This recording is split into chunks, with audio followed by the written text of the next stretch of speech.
top stories tonight in Y News. The National Amnesty Commission announces that it will await the concurrence of Congress before initiating the acceptance of applications for amnesty following President Ferdinand Marcos Jr.'s recent proclamation. Several government workers' organizations boldly declared that it is high time to reassess the living wage, advocating for an increase to 33,000 pesos. The Philippines gains increased support from nations in the Asia-Pacific region for its bid in the United Nations Security Council. And the United States President Joe Biden requests to lift the majority of restrictions on Israel's access to their arsenal of weapons. Good evening, Philippines and the world. Today is Monday, November 27, 2023. Join us in the next hour as we deliver today's top stories around the Philippines and in other parts of the world. We are also seen in 1,935 satellite monitoring centers nationwide and via live streaming worldwide through the UNTV News and Rescue social media channels. I am Hardin Delgado. First in the news. The National Amnesty Commission has extended a warm welcome to the issuance of a proclamation granting amnesty to members of a rebel group. According to the NAC, this marks a significant stride by the administration towards fostering reconciliation between the rebel group and the government. Nya Marikina reports. The National Amnesty Commission will wait for the concurrence of Congress to the proclamations of President Ferdinand Marcos Jr. before they start accepting application for amnesty. Mag-uumpisa po kami, ma'am, ng aming acceptance for applications as soon as the Congress, which are the House of Representatives and the Senate, concurs on the proclamations of President Marcos. President Marcos issued proclamations 403, 404, 405, and 406 on November 22 for the granting of the amnesty to rebels and insurgents to encourage them to return to the fold of the law as part of the administration's comprehensive peace initiatives. These include amnesty to former New People's Army rebels and members of the Moro Islamic Liberation Front or MILF, Moro National Liberation Front or MNLF, and Revolutionaryong Partido ng Manggagawa ng Pilipinas, Revolutionary Proletarian Army, Alex Boncayo Brigade. According to NAC Chairperson Leia Tanodra Armamento, the said amnesty proves the government's sincerity in embracing former insurgents who have returned to the fold of the law and giving them a chance to start new lives. So lahat ng kanyang civil and political rights, like the right to vote, the right to be elected to a public office, the right to be appointed sa government office, ito po ay binabalik ng amnesty. So, binibigyan natin sila ng pagkakataon na magiging productive members ng ating komunidad. Any rebel who has committed any act or omission in pursuit of political belief, including those detained, charged, or convicted for such acts or omissions, may file an application for amnesty, provided that the crime for which it may be granted must have been committed prior to the issuance of the proclamations. Nya Marikina, UNTV News and Rescue, we serve the people, we give glory to God. In a notable turn of events, Jimmy Pacheco, a Filipino caregiver held captive by the Hamas militant group for 49 days, is expected to return home to the Philippines in the second or third week of December. Pacheco was among the first batch of individuals released by Hamas.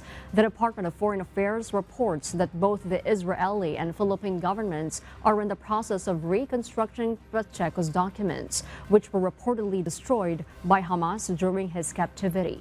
After being released from the hospital, Pacheco is currently receiving psychological and social counseling in Israel. Nagpapalakas. Magaling na siya. Na-release siya ng hospital. Of course, meron pa siyang stress. Bukod doon, mahusay na siya. Mahusay na kalagayan niya.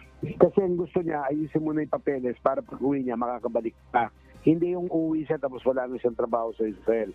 Magkakaroon siya ng ayuda, pension, pero gusto pa niya magtrabaho 33 years old lang siya Tomorrow marks a significant development as the Rafah border crossing is set to open, allowing 17 more Filipinos from Gaza to return home. The Department of Foreign Affairs reports that out of the initial 137 Filipinos in Gaza, only 26 remain in the area. A notable majority, 111 individuals, have safely returned to the Philippines. Meanwhile, 9 Filipinos have opted to stay in Gaza. The upcoming crossing on Friday or Saturday is pivotal, and if all goes smoothly, the remaining Filipinos are expected to make their journey back to the Philippines. Opo, decidido sila. Isa madre, isa pamilya, yun ang matitira. Pero tingnan natin, baka mag-decision na rin silang umalis. Kasi parami ng parami yung umaalis. Dati wala pang 100 o wala pang 90. Ang sabi uuwi. Ngayon, 111 na nakalis. Certain government workers' organizations have stepped forward, making a plea that resonates with the pressing concerns of the working class. In the face of relentless inflation, these organizations have submitted a request urging for a minimum wage increase to the tune of 33,000 pesos. Dante Amento tells us why. Several prominent organizations, including the Alliance of Concerned Teachers or ACT, the Alliance of Health Workers, and the Confederation for Unity, Recognition, and Advancement of Government Employees or COURAGE, have joined forces to address a critical issue, the inadequacy of the current minimum wage for sustaining the basic needs of their families. In a unified voice on Monday, November 27, these groups have boldly declared that it is high time to reassess the living wage, advocating for an increase to 33,000 pesos. Sa hanay ng mga kawani sa gobyerno ngayon, sa local government units, sa national government agencies, sa state universities and colleges, ay ang napakamababang posisyon, tumatanggap po lamang ng 13,000 pesos per month. This impassioned call comes in response to the harsh reality that out of the 2.8 million government employees nationwide, a staggering 800,000 find themselves in precarious job order or contractual statuses. Bawat pagtatapos ng taon ay lagi kami nag-aalala kung may trabaho pa ba kami sa susunod na taon. The organizations contend that the government possesses ample resources to heed their plea. They emphasize the urgency of the situation and call upon authorities to consider reallocating funds, particularly from intelligence or confidential budgets, to address the pressing issue of insufficient wages for public servants. Ano po nadagdag? Nadagdagan po ang confidential and intelligence funds, nadagdagan po ang trabaho ng kaguruan, nadagdagan po ang mga mag-aaral na aming tinuturuan, at nabawasan po ang mga bakasyon ng mga guro, benepisyo sa eleksyon, overtime pay, at yung tinatawag nating mga learning awards. Dante Amento, UNTV, News and Rescue. We serve the people. We give glory to God.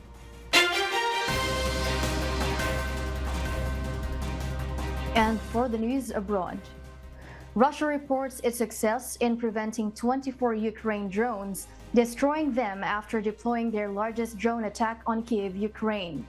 The Russian Ministry of Defense added that an additional 53 Ukraine drones were intercepted, as well as 17 HIMARS projectiles in the last day. In a post on X, formerly known as Twitter, however, the Ukrainian Air Force addressed that they have been able to intercept over 70 Shahed drones launched by Russia.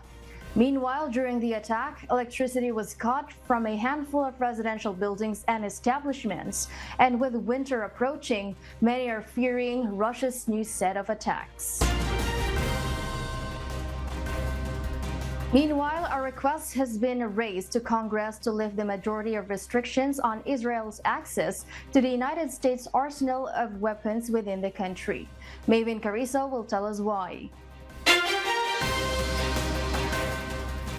United States President Joe Biden has urged Congress on Saturday, 25th November, to remove the majority of restrictions on Israel's ability to access U.S.'s arsenal of weapons within the country.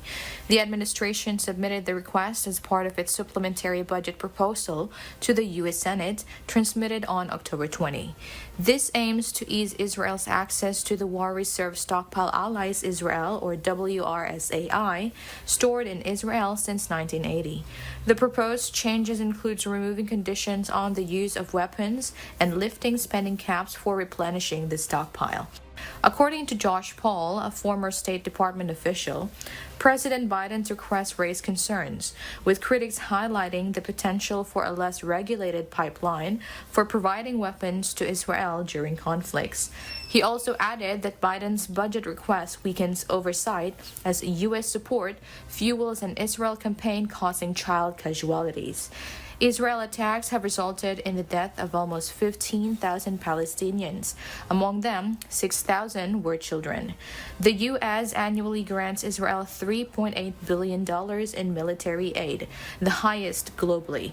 In response to military actions in Gaza, the House of Representatives has approved an emergency aid package of $14.3 billion. Meanwhile, President Biden called for an extension of truce between Israel and Hamas after the release of hostages by Hamas, including a 4-year-old American girl, Abigail Eden. In his statement, Biden hopes for the recent ceasefire extends for the safe return of hostages and delivery of aid to Palestinians in Gaza, where around 14,800 lives have been lost since the conflict began. Maven Carrizo, UNTV News and Rescue. We serve the people, we give glory to God. The Philippines has garnered more support from Asia-Pacific nations for its bid in the United Nations Security Council, or UNSC. For a national security expert, securing a seat would advance the Philippines' agenda in the international community. This report will tell us why. Up to 17 countries in the Asia-Pacific region have expressed support for the Philippines' candidature for a non-permanent seat in the United Nations Security Council, or UNSC. This was announced by Senate President Juan Miguel Bigzubiri on the sidelines of the recently concluded 31st Asia-Pacific Parliamentary Forum held in Manila. The lawmaker believes clinching a seat would be significant for the Philippines amid the ongoing tensions in the West Philippine Sea. Pag may seat ka na sa Security Council, nandyan din po yung China, it's a permanent member. And the superpowers are all there. Of course, we can make an appeal. Yung pag-upo natin dyan, di dahil naghanap tayo ng gera. Ang pag-upo natin dyan ay pag-apela sa mga kasamahan natin sa Security Council na kung pwede, wag mag-escalate ng tensions dito sa region na ito, wag sana mangharas, di ba? Wag sana manggulo, wag bang bully, and a stronger voice in the UN. The Philippines has been campaigning for its bid in the UNSC for the term 2027 to 2028. To be elected, the country needs to secure votes from 2/3 of the members present in the UN General Assembly. Under the UN Charter, the UNSC has the primary responsibility for maintaining international peace and security and takes the lead in determining threats to peace or act of aggression. Currently, the UNSC has 15 members. The 5 permanent members with veto powers are China, France, Russian Federation, United Kingdom, and the United States, while there are 10 non-permanent members representing various regions, 5 of which are elected each year by the General Assembly for a 2-year term. For Dr. Romel Banlawi, president of the Philippine Society for International Security Studies, getting a spot in the UNSC can raise the Philippines' international profile, as well as its voice in advancing its security outlooks and agenda in the global community. He adds securing a seat in the Council can pave way for new opportunities for the Philippines to engage many nations beyond its usual diplomatic activities. Last year, President Ferdinand Marcos Jr. appealed for support before the UN General Assembly, noting that the Philippines' experience in peace building, such as in the Bangsamoro Autonomous Region in Muslim Mindanao or BARM, will benefit the Council. It is not the first time that the Philippines will be vying for a seat in the UNSC. The country had been a non-permanent member of the Council in 1957, 1963, 1980 to 1981, and 2004 to 2005. The voting will take place in the 81st UN General Assembly in 2026. Harleen Delgado, UNTV News and Rescue. We serve the people. We give glory to God. For motorists in Manila, relief is on the horizon as the Lagusnilad underpass is set to reopen tomorrow. The much-anticipated reopening is expected to significantly reduce travel time for commuters navigating through the heart of the city. JP Nunez will tell us why. Since the closure of the Lagusnilad vehicle underpass in Manila back in May, motorists have grappled with the burdensome challenge of navigating heavy traffic, particularly during rush hours. Public utility jeep drivers whose livelihoods are directly affected find themselves contending with prolonged travel times as they navigate through the city's congested streets to complete their point-to-point routes. The Manila Local Government Unit's traffic rerouting plan implemented during the closure led motorists through multiple traffic lights and additional roads, a stark contrast to the ease of access to Taft Avenue when Lagusnilad was operational. In a recent announcement from the Manila Public Information Office, relief is on the horizon for beleaguered motorists. Starting tomorrow, November 28, Lagusnilad will once again be open to motorists. This comes after 6 months of extensive rehabilitation,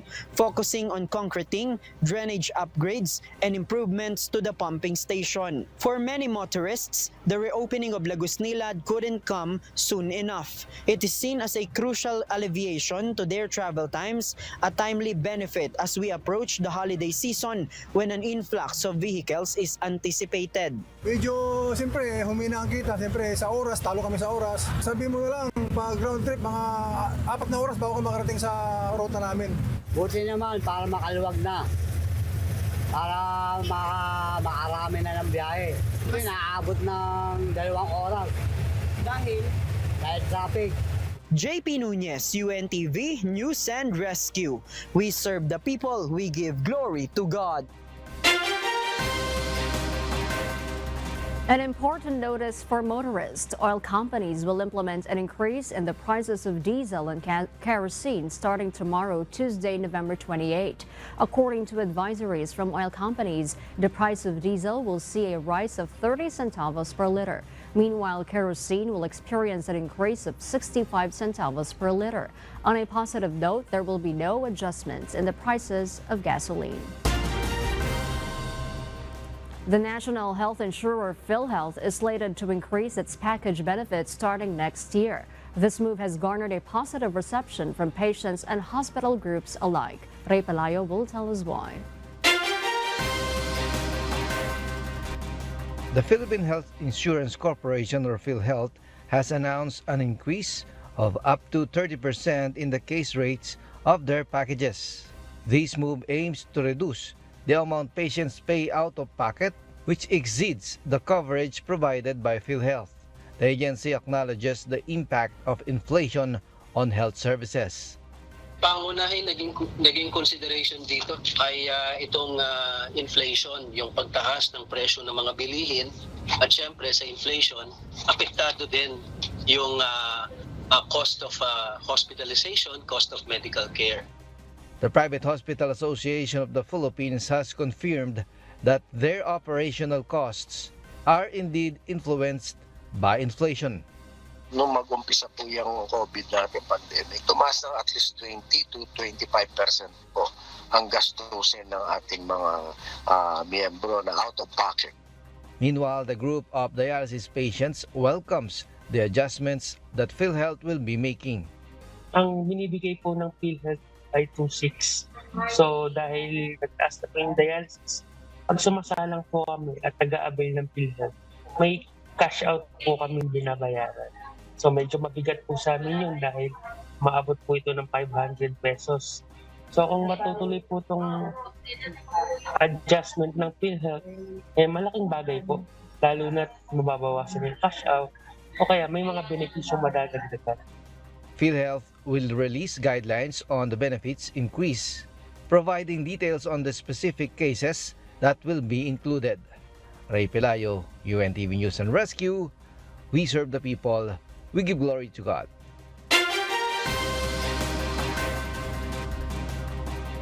And in other global news, in an extraordinary display of unity, thousands of demonstrators flooded the streets of central London in a historic march denouncing anti-Semitism. Organized by the Campaign Against Anti-Semitism, or CAA, the gathering has been hailed as the largest of its kind since 1936, reminiscent of the Battle of Cable Street when thousands thwarted a march by Sir Oswald Mosley's British Union of Fascists. Mavian Dog tells us the details.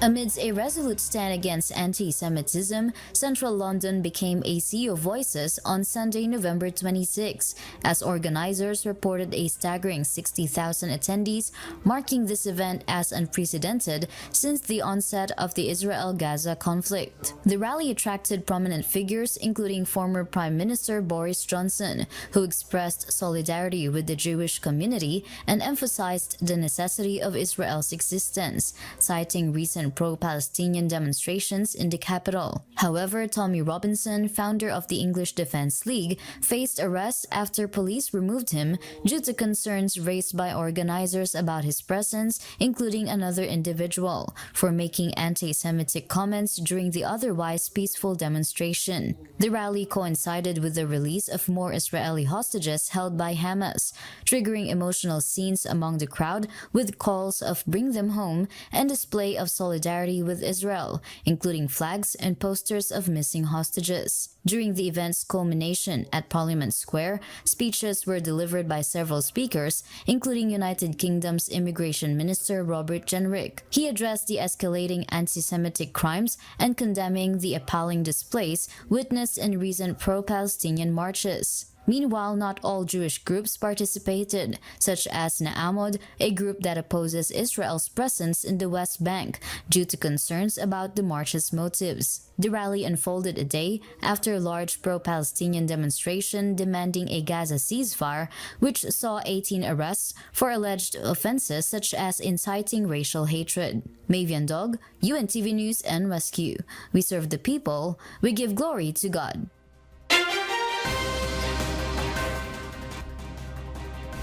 And those are the reasons behind the news in other parts of the world. I am Maria Latoza, reporting live from Perth, Australia. Good evening.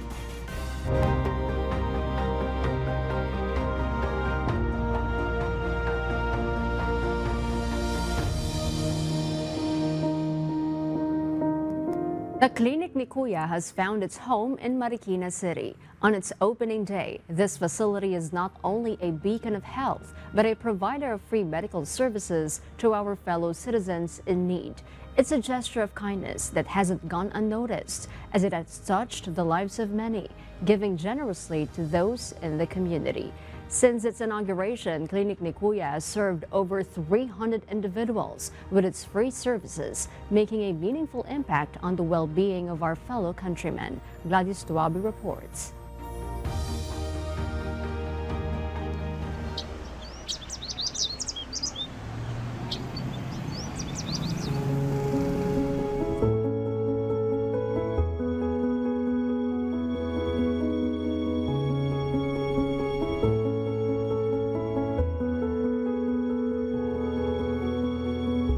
Regardless of your background, be it your race, color, status, religion, or political views, everyone is invited to avail themselves of the free medical services offered at Clinic ni Kuya.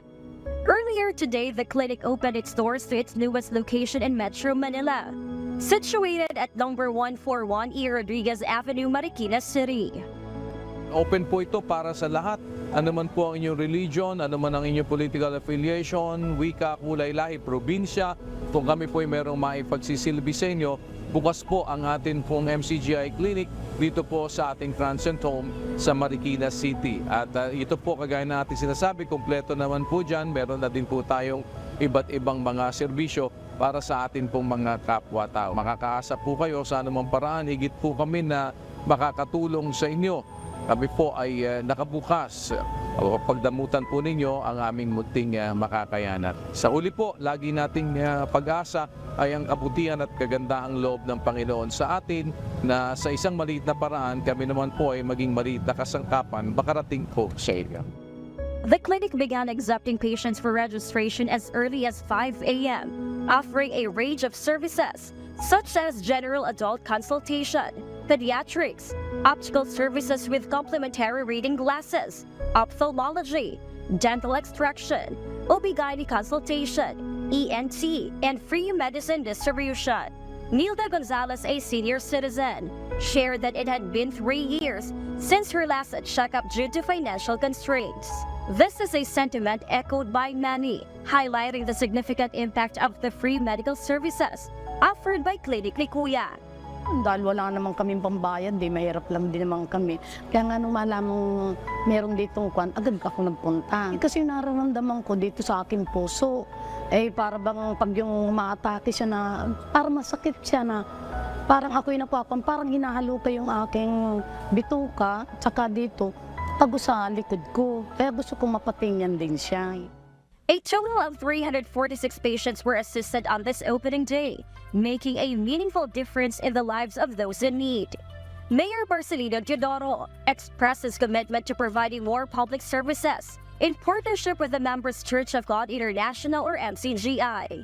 Ito'y holistic sa kabuuan ay napakalaking tulong sa ating mga kababayang nangangailangan. Dito nga sa MCGI Cares, hindi lang naman material o physical ang pagtulong. Ang pinakamahalaga ay yung moral, spiritual na upliftment and development ng mga tao dahil ito higit sa lahat yung kailangan din natin. MCGI Cares, the legacy lives on. Ito siguro yung gusto nating mensahe na iparating sa ating mga kababayan dito sa Marikina. Additionally, a bloodletting initiative was conducted, collecting 75 bags of blood, a crucial contribution to the community's health needs. For those interested, Clinic ni Kuya in its newest location is open every Friday, with registration starting at 5 a.m. until 9 a.m. Gladys Tuwabi, UNTV News and Rescue. We serve the people, we give glory to God.